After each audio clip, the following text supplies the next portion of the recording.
All right, let's bring in Florida Republican Congressman and former Green Beret Commander Michael Waltz. That was a lot. We've been listening to the White House, the Pentagon. What's your big takeaway from what we are learning right now from our leadership? Well, my big takeaway is this administration has an Iran problem. I mean, since October 7th, they've been equivocating and mincing words on Iran's direct involvement. Now they're talking about complicity. Every time we see someone come to the podium, they're lecturing the Israelis on human rights and abiding by the laws of war, which I think sends all the wrong signals. Now, look, those 10 attacks on our bases are on top of 70 to 80 attacks on our bases in Iraq and Syria over the last 2 years. And what have we done about it? Not a damn thing. And that's the signal that the Iranians have taken. They can get away with it. Their foreign currency reserves have gone from $4 billion to $70 billion. Their oil exports have gone from nearly nothing to $30 billion a year. They got $6 billion fungible money for taking Americans hostages. So here we are in the House. Granted, we're having a lot of problems with Republicans in the House right now, but we're sitting on this massive supplemental. And it's typical Washington, D.C. to not talk about the policy, but just to ask Congress to throw more money at an issue. And I, for one, refuse to do that. Yeah, what about this lack of a question? Maybe it comes up momentarily. Hasn't come up, I think, since we were listening. What has the U.S. done in response to this? You got 13 in 1 week. I would consider that significant.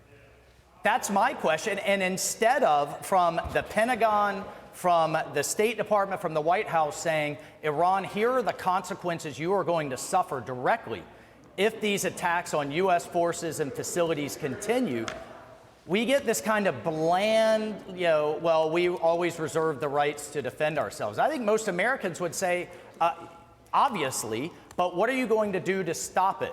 And that's what that's the message our enemies are not getting, is what will be the consequences, what will be the cost. And as long as they see this perceived weakness and opportunity, they're going to continue to take it. The Biden administration said it remains concerned about potential for future attacks on U.S. soldiers in the Middle East. You got to wonder what this phone call was. The White House released this news after the briefing was over, that Biden, the Saudi Crown Prince, affirmed the importance of working towards a sustainable peace, we're told, between the Israelis and Palestinians as soon as this crisis subsides.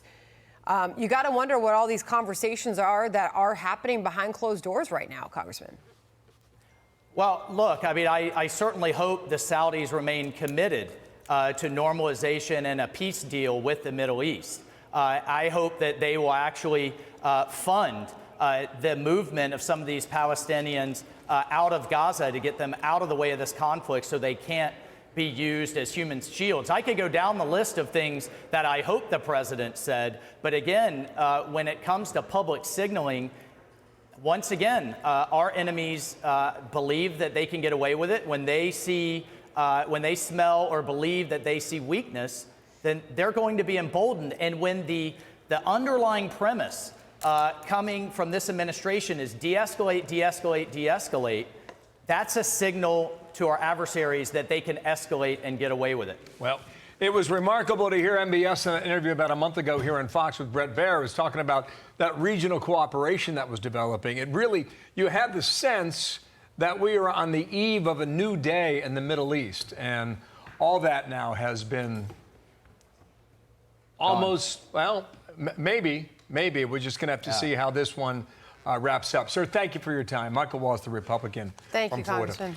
I'm Steve Ducey. I'm Brian Kilmeade. And I'm Ainsley Earhart. And click here to subscribe to the Fox News YouTube page to catch our hottest interviews and most compelling analysis.